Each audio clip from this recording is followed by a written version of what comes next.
Well, good afternoon again, everyone, and welcome to the inaugural Gloria Carpenter Lecture, the annual lecture supported by the Alexander Crummell Fund. And we're filming this event in order to share insights on diversity and race equality as broadly as possible. And of course, I'm just delighted that this inaugural lecture is actually a conversation with Professor Henry Louis Gates, Jr. After completing his PhD at Clare College, Cambridge, Professor Gates went on to forge, as you know, a most distinguished academic career. He's now the Alphonse Fletcher University Professor and Director of the Hutchins Center for African and African American Research at Harvard University. And I'm looking forward to discussing issues around race and race equality, especially in the context of universities and academic life. But let me say more about Cambridge's first black woman graduate before we start. Gloria Carpenter was a trailblazer in scholarship, but she was standing on the shoulders of giants. Black female scholarship existed at Cambridge prior to Gloria's arrival. But as many of you will know, degrees were not awarded to women until 1948. Gloria studied law at Girton College, having previously graduated from the University of Toronto in law. And she became a prominent social reformer, playing an instrumental role in the foundation of the law faculty at the University of the West Indies, Jamaica, her birthplace. So I'm delighted that Gloria's children, Patricia and John Kumper, and her grandson, Andrew Mackenzie, are with us here today to share in this milestone occasion. Hear, hear.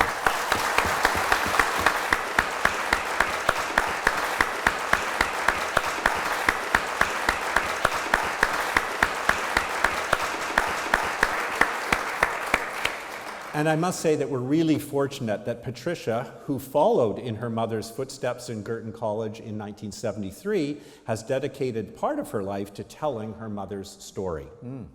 In a short film made by the university, Patricia reflected on the experience of seeing young black women at Cambridge today, not just physically present, but in her words, comfortably there and owning their space there. That's an important distinction. Alexander Crummell, George Bridgetower, and Gloria Carpenter all lived owning their space, admitting no obstacles to giving fullest expression to their lives.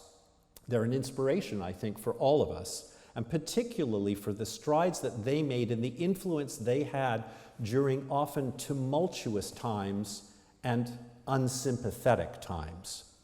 So I think the extraordinary lives of black alumni like Crummell, Bridgetower, and Carpenter show a remarkable blend of courage, self-belief, talent, resilience, drive to succeed. Their narratives are an integral part of the story of race and scholarship at Cambridge that Professor Gates and I will continue to reflect upon today. So Skip, welcome. It is fabulous to have you here. And I want to start by asking you how a person like you, coming from the Allegheny Mountains in eastern West Virginia, ended up at Yale and at Cambridge. How did it happen? I'm from a paper mill town. Westvaco paper mill factory started in the late 19th century. In Luke, Maryland. Piedmont, it's called Piedmont, West Virginia, the foot of the mountain, and it's an Irish-Italian paper mill town, a handful of black people. Everybody worked at the paper mill. The Gateses are from Cumberland, Maryland. It's about 20 miles away, and the Colemans, my mother's family, are from Piedmont, right? And I didn't know how long my roots extended there, but we can talk about that a little bit later. There were 2,000 people in Piedmont the year I was born in 1950. 386 were black. Most of them were my cousins, which made it very difficult during dating time when you grew up. You know, they say kissing cousins in West Virginia, don't believe that. We can't do that. Well, we have to go back in time a little bit. My father was the seventh son. His father, Edward St. Lawrence Gates, was born in 1879. Edward on the Gates Farm in Patterson's Creek, West Virginia, about 10 miles from where I was born. We had a 200-acre farm. My dad was born in 1913 on that farm. Edward St. Lawrence Gates had 3 daughters. And in the first decade of the 20th century, his mother and father sent the 3 girls to Howard University and kept the boy to run the farm. Now, this would have been extraordinary for any family in the United States, and especially so for an African-American family, because you would expect that they would have sent the boy to be educated. But they kept Pop Gates, my grandfather, on the farm to run the farm, and then when my great-grandparents sold the farm, my great-grandfather and my grandfather formed a business, chimney sweep business, and janitorial business. Now, why am I telling you about those 3 girls? Because one married a dentist, one married a pharmacist, and one married a sign painter. And the son of the pharmacist and my grandfather's sister graduated from Harvard Law School in 1949. So he, the year before I was born, so he was this legend in my family. And then his wife, who was also an African American, Dorothy Hicksley, got her PhD in Comp Lit from Harvard in 1955. She was the second woman in history to get a PhD from Harvard. They lived in Detroit. I would see them at family reunions, which basically in black culture is a funeral or a wedding, right? But there was a kind of halo around them. And I was, my brother's 5 years older. He was very, very smart in school. From the very beginning, I was treated in a very special way. Brown v. Board, the famous Supreme Court decision that ostensibly desegregated schools in America, was 1954. I started school in 1956. My county, again, this is halfway between Pittsburgh and Washington on the Potomac River in the Allegheny Mountains. But desegregation is county by county, a local option. My county, for reasons no one knows, desegregated in 1955. Without Rosa Parks, that was the year of Montgomery bus boycott. Without Rosa Parks, without Dr. King, nothing, without a peep. And I started at the white school in 1956. I'll tell you a funny story so you get a sense of who my father was. Anthony and Henry knew my father very well. My father was so funny, he made Red Fox look like an undertaker. we had this formal living room. My dad worked 2 jobs. He worked at the paper mill in the day, and he was a janitor at the telephone company. And so we were the wealthiest black people in town. I mean, wealth and poverty are relative, right? So we had the nicest house of all the colored people, as we would have said.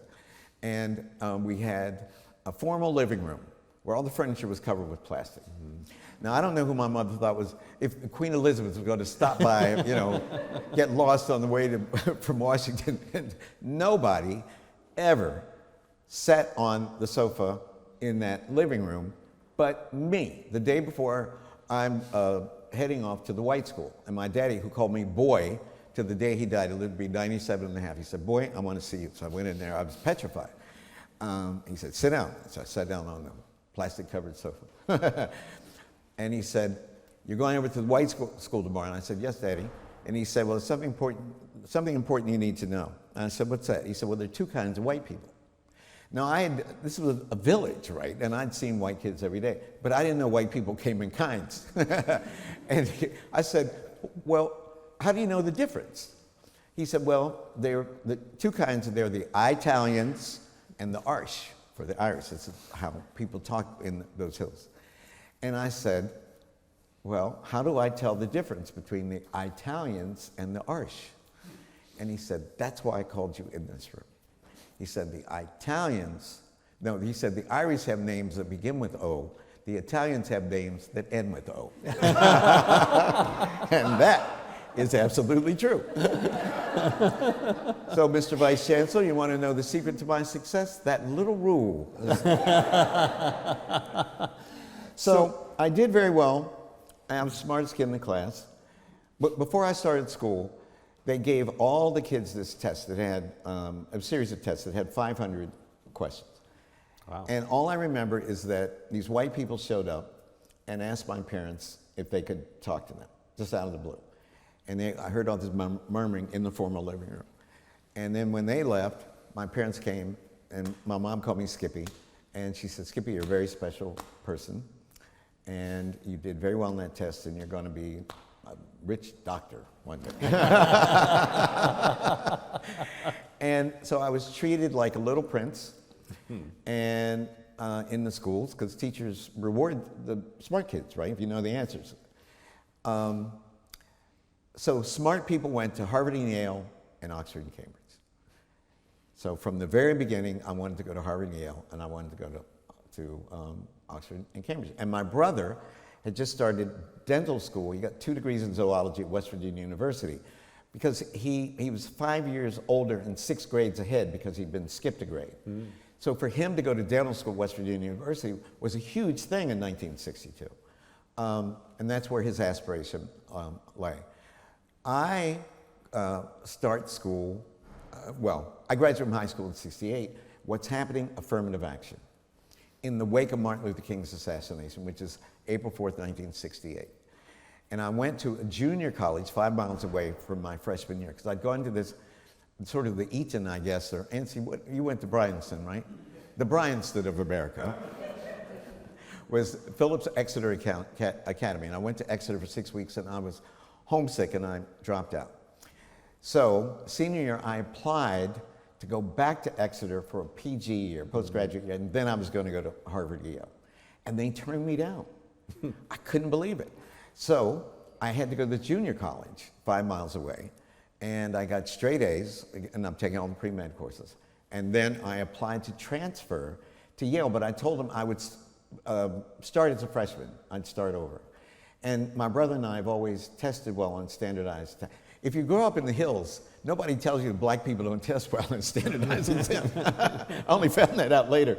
And so they let me in as a sophomore. And I did very well at Yale, and then I applied for every possible fellowship to go to Oxbridge. And I was junior Phi Beta Kappa. I was going to graduate. I was Scholar of the House. I was going to graduate summa cum laude. I had a 2-foot-high afro. You know my friend Cornell West? Cornell West has a crew cut next to my afro. I wore dashikis, you know, I was Black Power man.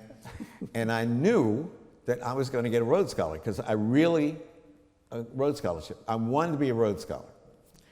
I wanted to go to Oxford, and I was going to read PPP. So I could... You would have been a politician then. Well, no, not PPE. PPP. Oh, PPP. You could do psychology, yes, physiology, and I still had that pre-med thing. Maybe I was going to go to law school and med school. So I'm a finalist for the Rhodes. I applied for a Fulbright, a Marshall, a Caseby, a Rhodes, everything you could apply for. And I was a finalist for each of these, and I didn't get any of those fellowships. And my girlfriend finally said, I don't mean to be indelicate, but she said, you know what, Skip, you know why you're not getting them? I said, what? She said, because you're going there and acting like an asshole. Just go in there and be yourself. I went, well, what is that? You know? So I went into the final fellowship on my list. It was a Mellon Fellowship to go to Cambridge. I had never wanted to go to Cambridge. I didn't know what Clare College was.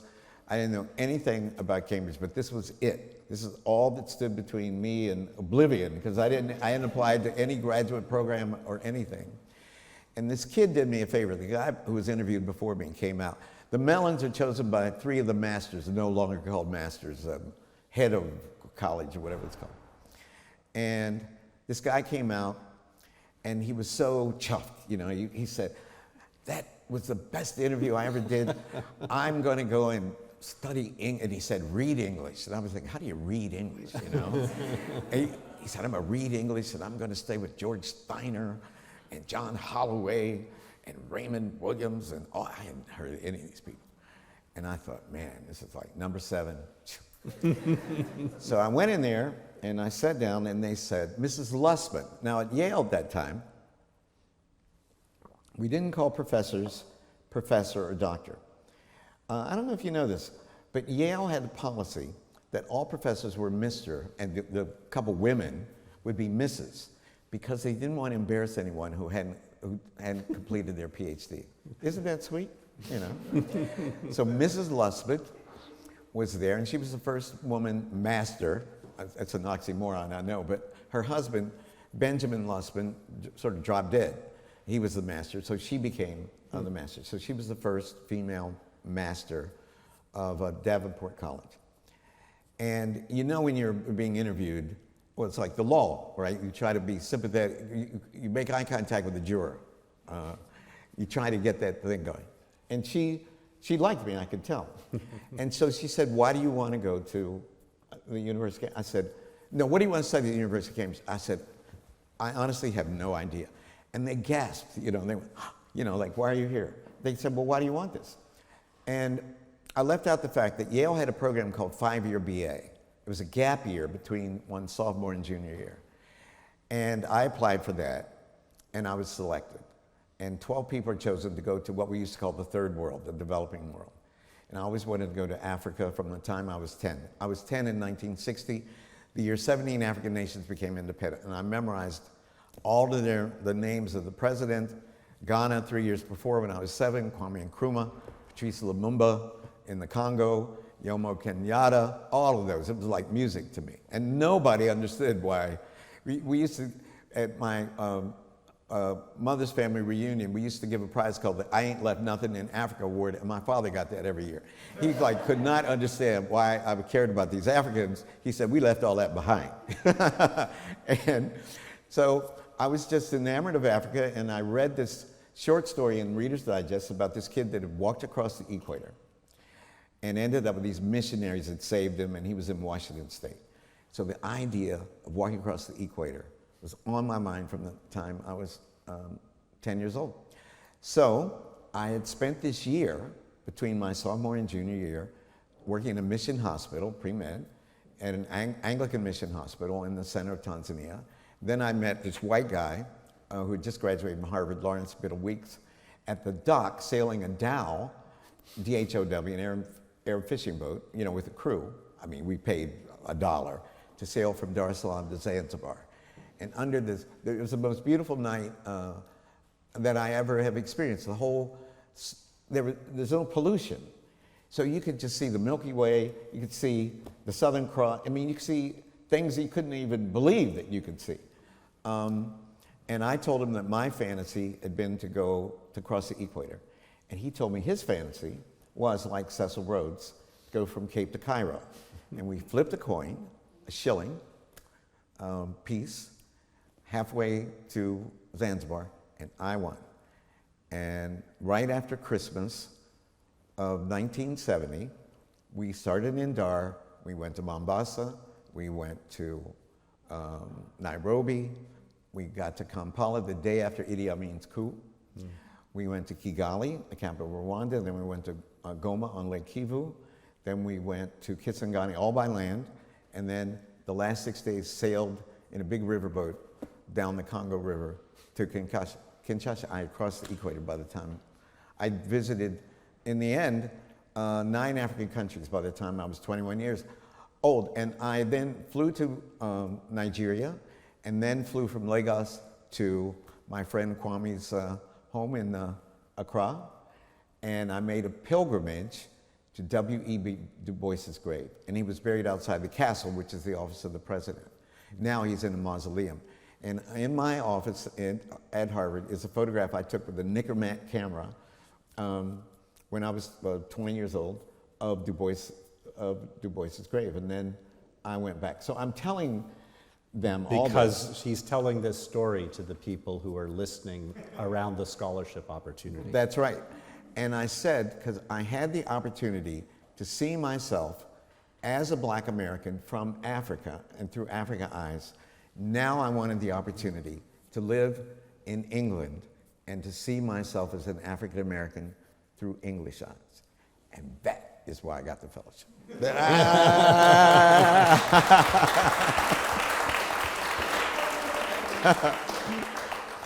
And it was from the heart. I mean, it wasn't bull, it was just the truth. That was the only prayer I had. And to my amazement, 4 o'clock that afternoon, the phone rang and they said, you're going to Clare College. And I think we're really lucky that that happened and that the roads didn't happen. So it's much better for us. So I want to really switch gears and think about your career as a scholar, as an academic. What difference does academic work make to the struggle for race equality? Why do you do this work? Well, you can tell through the anecdote that I shared about Crummell that many of us believe that the last vestige of if racism magically disappeared, which it's not about to do, its last vestige would be downing the intellectual abilities of black people. I'm absolutely convinced of that. That there is this chip in the West, that black people are stupid, that somehow we are fundamentally deficient intellectually. So there is a long tradition, long before Alexander Crummell even, of black people trying to disprove the idea that in the great chain of being, the great chain of being starts with God and then angels, and then the 4 or 5 races of man. At the top always are Europeans, the bottom rung always Africans, and what's under Africans, the great chain of being? Apes. And the big debate in the Enlightenment, and this is what I wrote my PhD thesis about, is if Africans really were the top of the animal kingdom or the bottom of the human species. How would you know? You'd know through the absence and presence of reason. And how does reason manifest itself? By its writing. So from the very beginning, with Phyllis Wheatley's poetry, it was used as evidence, not as for literary excellence primarily, but as it were, anthropological evidence.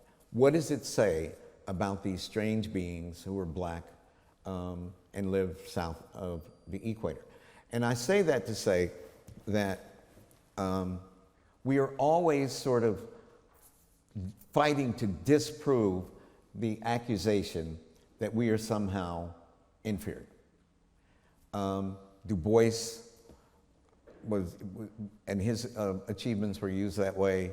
And it's just true over and over and over again. It's true in the African tradition. When Wole Soyinka got the Nobel Prize, the Nigerian government issued a press release, and it said, now that Soyinka's gotten the Nobel Prize, no longer will racists say that Africans are intellectually inferior. That was in 1986. So, and I believe that that was a trap, that you're never going to disprove a racist aspersions cast on you. You can never do it. You're in a hole trying to dig yourself out of it. But those are the wages of blackness, as it were. Du Bois wrote this famous essay on the wages of whiteness, about why white workers would not bond with their natural class allies because of white supremacy. They'd rather be white than be rich, in a nutshell. Well, the ways of blackness is that you have to disprove these stereotypes that are visited upon you when you walk into a room. My friend Barbara Johnson, a brilliant literary critic and whom I loved, and is unfortunately passed, she had this resonant definition of a stereotype. A stereotype, she said, is an already read text. An already read text. And if you're black, and you could do women or an already read text of stereotypes about, you could think of 1,000 other examples. But if you're black, being already read means that you are intellectually inferior. How did you get in here? Affirmative action? Are you a basketball player? Nobody ever accused me of being a basketball player. So that is sort of a subtext for how you're functioning. Do you think that that's a motivator, or does it undermine all the efforts that black scholars are undertaking? Well, I ended up doing my career because I fell in love with it at Cambridge.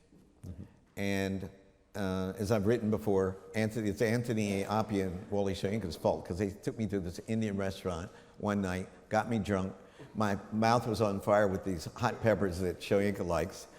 And tears are running down my face, and they say, we brought you here because you're not going to be a damn doctor. You're meant to be a professor, and you're going to go back and reinvent African and African-American studies.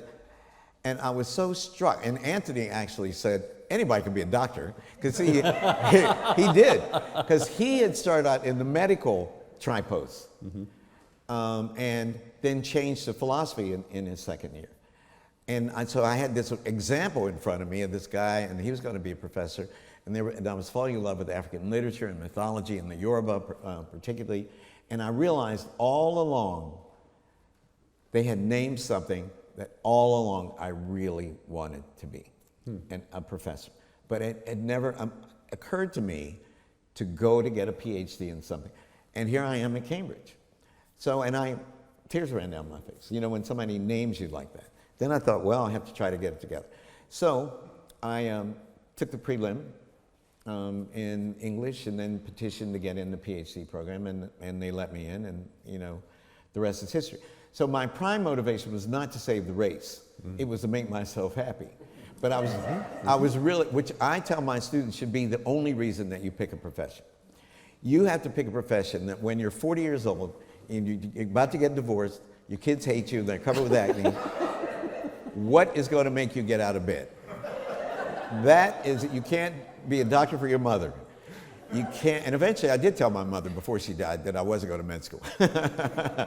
But no, when I came back from Cambridge, I told my parents that I was going to get a PhD, and they said, it took you long enough to figure that out. You know, they were really great. But my brother, Paul, and the oldest Coleman cousin took me to the bowling alley, which is the big hangout in the county seat, one Saturday night, and we got 3 beers, and I took a sip of the beer, and they said, we brought you here to have a talk with you. They said, anybody can teach English. He said, you could read novels on the weekend. You were going to be a doctor. So, and I fell into the timing's everything, right? There was a new field called Afro-American Studies. It had been created to fail. I was bringing back all this literary theory from Cambridge, close reading. Nobody was really doing that. I had a Yale degree, and I was about to get a Cambridge PhD. So I had a lot of juice, and I had a great mentor at Yale, Charles Davis, the first black tenured professor of English. He was master of Calhoun College, and he loved me like a son. In fact, his wife, Jean Curtis Davis, his wife's mother and my Aunt Pansy, one of the girls sent to Howard from the farm, were best friends. Her father was a doctor, and Pansy married the dentist. So Charles took me under his wing and thought this Cambridge thing was magic, and he had applied for Rhodes in 1939 and didn't get it. There was one black Rhodes Scholar in 1908, Alain Locke, the dean of the Harlem Renaissance, first black man to get a PhD from philosophy, in philosophy at Harvard. And then there was not another black Rhodes Scholar until John Weidman, I think, in 1963 or something. So Charles didn't get it, and it broke his heart. So, and that was sort of part of my motivation too. So Charles was obviously an important figure to you, and I wanted to pursue that line. Other people that you see as role models that were important to you as you were developing your own thinking, becoming a professor, et cetera? And then what does it mean for you now probably to be a role model? Well, when I came back from Africa, I had to declare a major. At Yale, at that time, you declared a major at the beginning of your junior year. So I made a list of all the courses I had taken, and to graduate, to satisfy the requirements of a major, you have to take 12 courses. And 6 of the courses on my list were in history. And I had all A's in history, so I go, wow, I'm meant to be a historian. But I did not know that till I made the list. And one of the stars of the history department was John Morton Blum, a great American historian. He's a Jewish man. He was the first Jewish man to get tenure in the Yale history department. And they made him convert to the Episcopal religion. Wow. Yep, and he told me that story himself. He said, I never want you to forget that the first Jew to be tenured in the history department at Yale is an Episcopalian. And we laughed at the witticism, right? And he goes, never forget that. I had to pay my dues in order to do that. So when I came back, I was a junior and all my friends were seniors. And 2 of my friends were running the Yale Daily News, a school newspaper. And I would sit around at dinner and talk about all my experiences living with these European missionaries in Africa and crossing the equator. They said, why don't you write a guest column? So I decided I was going to take a crack, and I wrote this column. They published it. So I'm in Mr. Blum's lecture course, 202 kids in politics and culture in 20th century America. And I'm sitting there, and I loved the way he lectured. And he wrote out his lectures, and he just perfect, he was the man. And at the beginning of his lecture, he looked up and said, is Mr. Gates in the room? And I said, oh my God, what did I do? And he said, would you stand up? And he said, nice essay in today's Yale. Wow. And so all these women I'd been looking at who never gave it to me, all of a sudden they were looking at me, and I said, there's more to this writing thing than I thought. So I went home and wrote another essay. So I didn't do it to save the race or any of that stuff. I did it because I was really excited. I had insights from practical criticism. Nobody even knew what practical criticism was. Who was writing about African American literature at that time. Because people were writing about it from a sociological point of view, or an anthropological point of view, or political point of view, as if it were transparent. So I had a kind of leg up, and I had an interesting take, and I figured that I could have a good career in this, and if it didn't work out, I could always go to law school, right? And so but there's no way that I could have predicted what subsequently happened in my career. I was just struggling to get my PhD approved by the Faculty of English here, and that was going to be hard.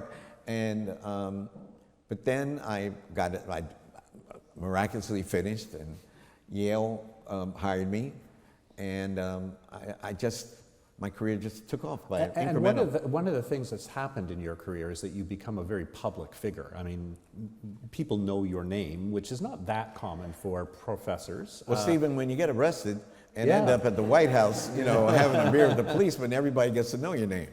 So what does that feel like as a really serious scholar whose work matters within the discipline? You're not doing any of this to be a public figure, but how do you process being a public figure as Skip Gates? Well, there are positive things about and negative things about. You have when I was arrested, what's it called, Breitbart?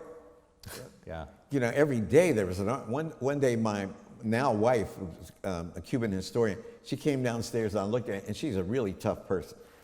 Professor at the University of Havana for 25 years, educated at Moscow State in Russian, classical philosophy, and then got a PhD in history at University of Havana, 5 years at Moscow State. Hard as nail. And she looked at me and burst into tears because of this Breitbart. It's a nightmare to be caught in the crosshairs like that. But I have very good friends. Two of my best friends are in this room, Henry Finder and Anthony Appia, and Isabel Appia, his sister. People who love you, people you can cry with, you can turn to, people give you advice. So I have very few really close friends, but my friends are unshakable. And that friendship, Shoyinka's in that category.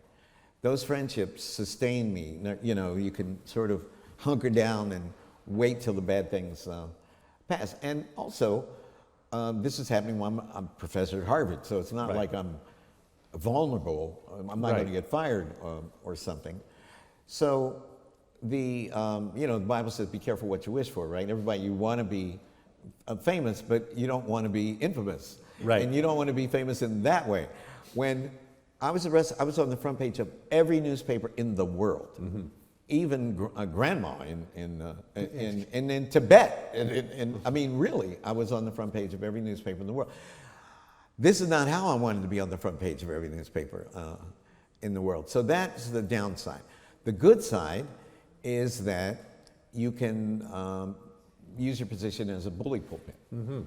You can make statements that have an impact. I started writing when Tina Brown was editor of The New Yorker. She hounded me to start writing for The New Yorker. That gave me a much bigger platform, sort of slowly. And then, because of an English woman named Jane Root, I became a presenter, as you say, for documentaries. Right. She saw me on late night London TV show. I was on a book tour. I just published Loose Cannons about the Cannon Wars, the first Cannon Wars in the 90s. Early 90s. And she saw something, and she wrote to me and said, I'm going to make you put you in front of a camera. I had had that fantasy, I realized, since Kenneth Clark did Civilization. Ah, yes.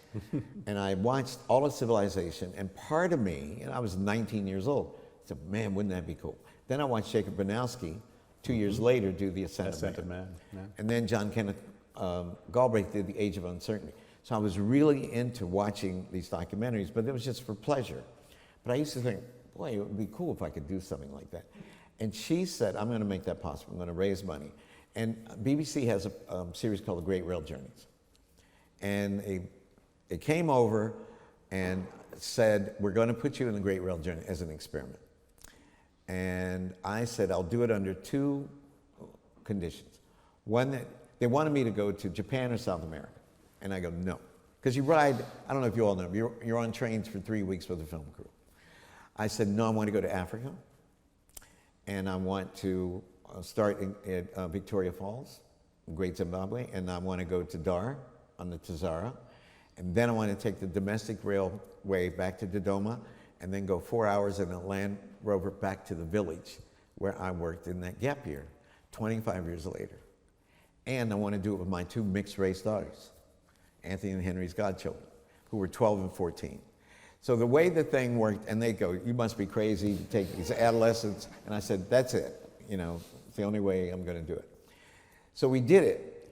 And the conceit was the professor of African studies getting his mixed daughters in touch with their African roots.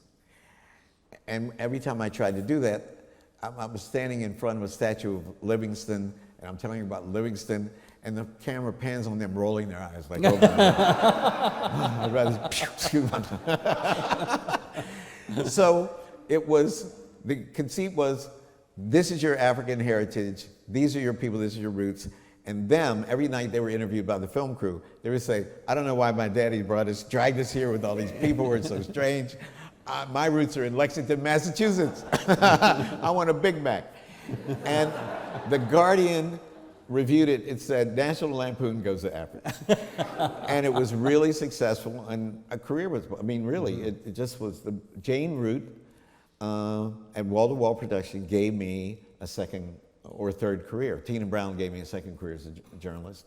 And Jane Root, and now I've made over 24 documentaries, and I love it. And I have Finding Your Roots is the #1 nonfiction show on PBS. When we left, Wolseley? Where do we have tea with Sam? What's the place in Wolseley? Is there Wolseley? Yeah, so we had tea at Wolseley with the guy who ponied up 50 grand last night.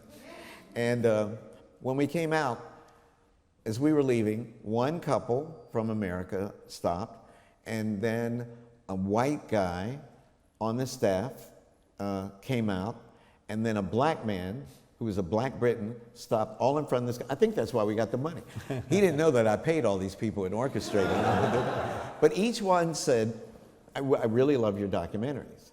So every week, for 10 weeks, I have 2 million people watching Finding Your Roots. And that is just amazing. So what I try to keep writing scholarly publications, and then I'm an administrator, because I run the Hutchins Center, and I'm a filmmaker, documentary filmmaker. So it's, I try to keep all those balls in the air, and I'm very enriched. You know, I have an outlet for my passions and the things that I really love. It's a blessing. I feel that I'm one of the, it's not a false modesty. That's impossible, as you can tell. But I do feel extraordinarily lucky, and as our people say, I feel blessed. Yeah. I just hit the jackpot somehow. And it's not been, you know, I mean, I was arrested, I got in trouble a couple times. When bad things happen to me, they happen in a big way. But when good things happen, they happen in a big way too. So I've been very, very lucky. So there's a good balance. Yeah. Questions? Anyone want to ask? Skip. Yes, right over here. We have to use the mic so that it gets picked up. Thanks.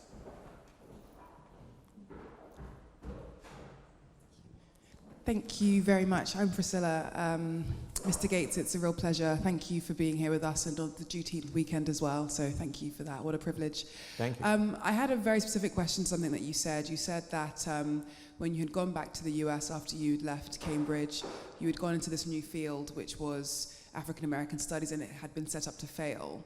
I'm currently at Harvard with you, and the African American studies department there is thriving, but I wondered what it was like at the time and why you felt the environment had sort of set it up to fail. Oh, well, at Harvard, especially, it was set up to fail. They had hired for their first chair a non-academic, a person who didn't even have tenure. And you know the politics of the academy well enough to know that you can't have a department that has any juice, a presence, if you don't have a tenured professor as the chair of that department. So it took a long time for them to hire a black person with tenure. It was a woman, Eileen Southern, a professor of music, who was the second chair of the Department of African and African American Studies.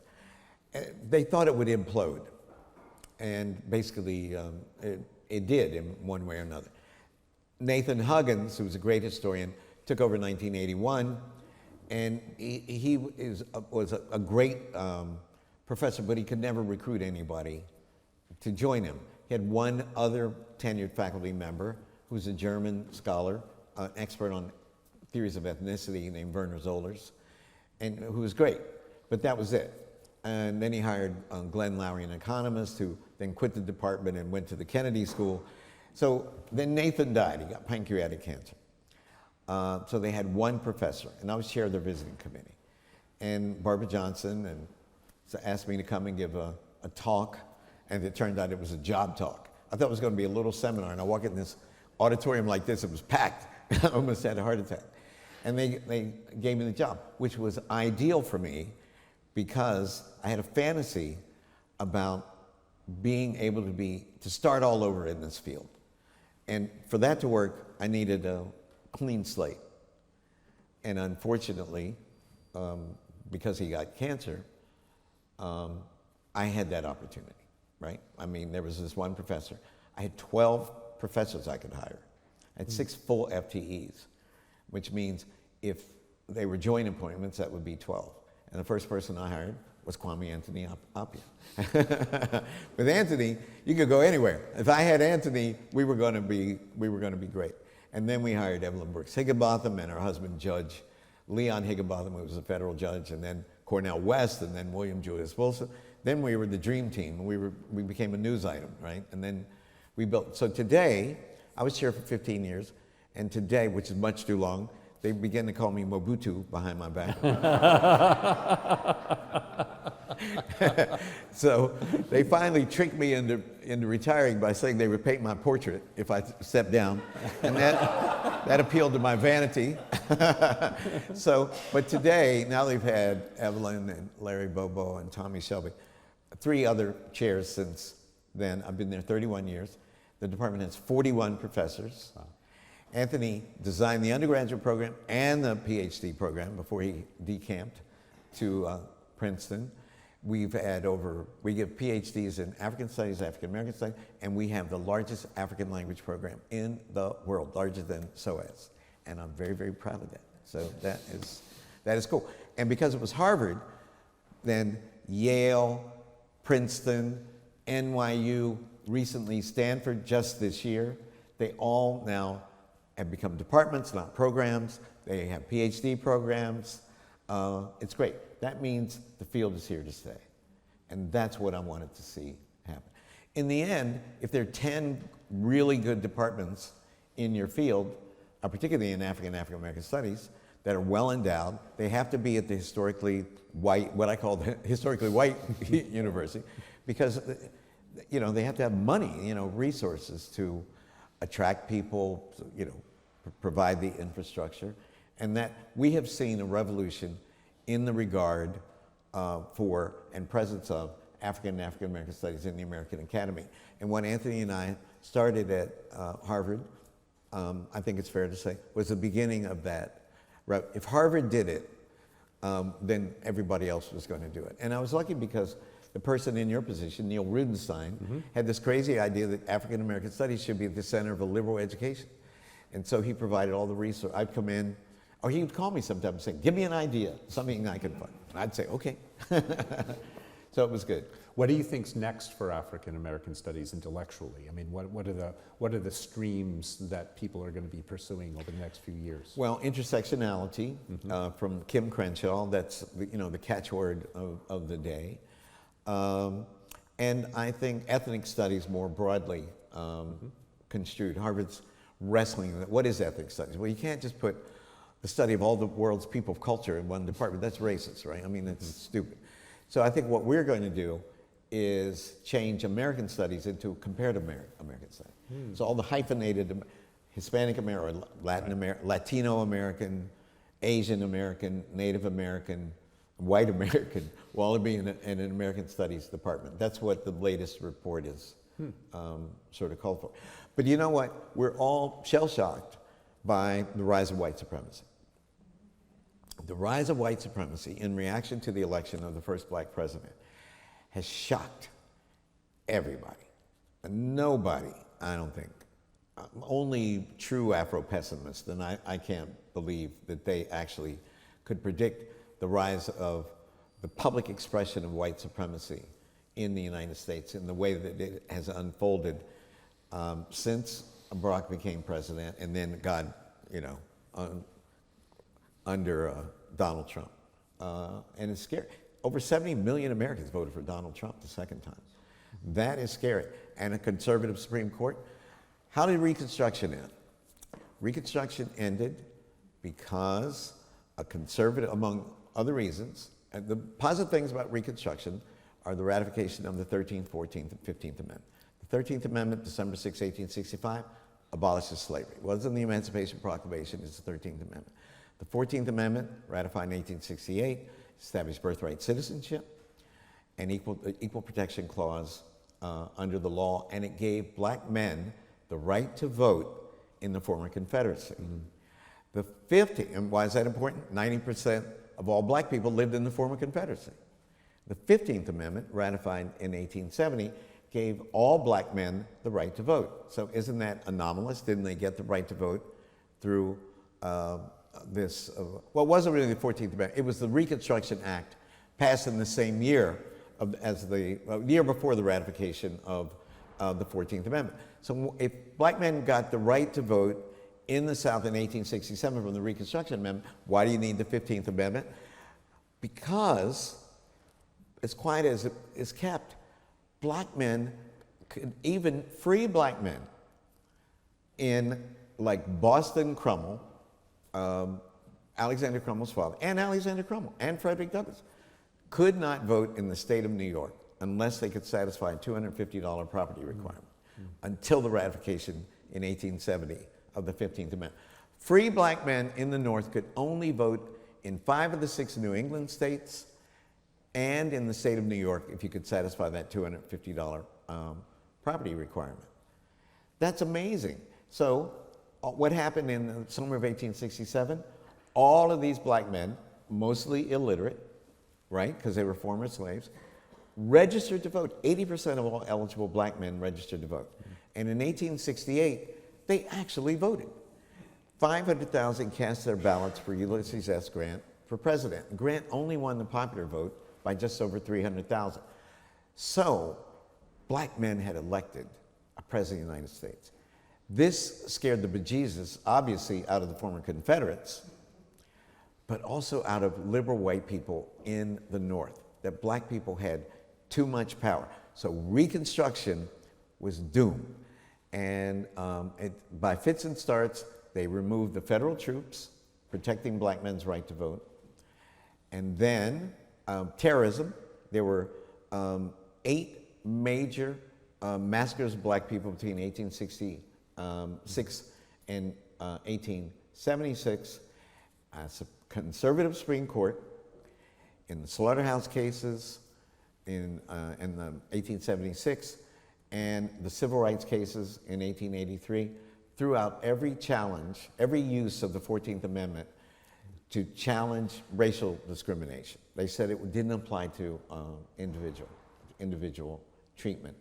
And then the Supreme Court of the United States, in Plessy v. Ferguson, said segregation was the law of the land. And finally, starting in 1890, each of the 11 former Confederate states ratified new constitutional conventions, which without ever using the words Negro, black, they wouldn't have used that, or race, systematically disenfranchised all those black men who had the right to vote. And you want to know how devastatingly effective it was? In 1898, in Louisiana, 130,000 black men were registered to vote. That's when they ratified their new constitution. By 1901, that number had been reduced precisely to 1,342. That is amazing. With grandfather clauses, poll taxes, literacy tests that only the Vice-Chancellor of the University of Cambridge could have passed, they took away black people's right to vote. Does this sound familiar, ladies and gentlemen? A conservative Supreme Court? Voter suppression throughout these Republican legislatures in the South. We are back to the rollback of Reconstruction. And the rights that black people acquired through the Civil Rights Revolution are hanging by a thread. And Roe v. Wade, as we all know now, is about to bite the dust. And affirmative action, the same affirmative action that ended up getting me in this room by fits and starts, right? Why would I say that? Because the class of 66 at Yale had 6 black men to graduate. The class that entered with me, freshmen and transfers like me, had 96, including Sheila Jackson Lee, now Congresswoman from Houston, Kurt Schmoke, Rhodes Scholar, the first black mayor of Baltimore and now university president, and this little nerdy pre-med guy who never really hung out very much. What was it? I always forget his name. Oh yeah, Ben Carson. We were all in the same class, all because of affirmative action. And if they wipe out affirmative action, how many black people were going? This year's freshman class, 18% at Harvard. Many of these are upper middle class. Yeah. Many of them are Africans, first generation African. More Africans migrated willingly to the United States between 1990 and 2000 than came in the entire history of the slave trade. Isn't that amazing? And their kids compete more successfully for those black spots.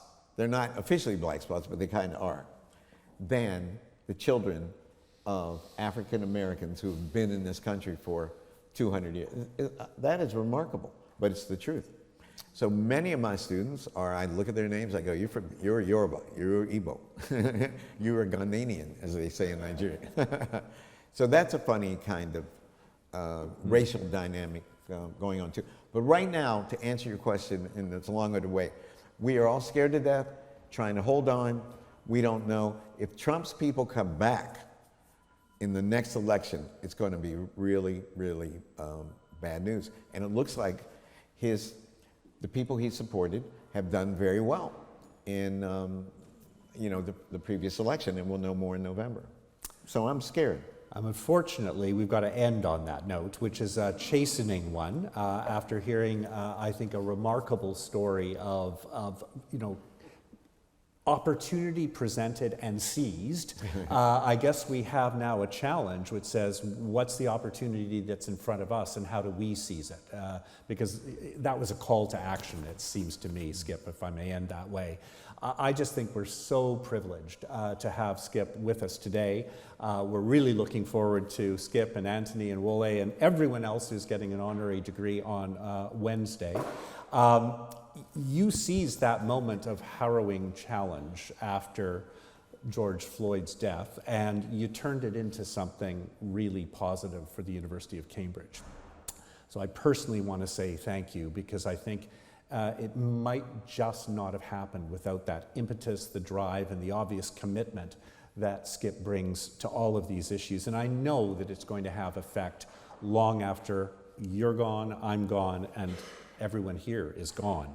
And that's what's so exciting about participating in the life of a university, because universities are, through time immemorial, and have the capacity to continue to change and to change the world around them. You've done that, and I hope generations to come will do it as well. Thank you very much. And you're doing that too. Thank you very much. Thank you.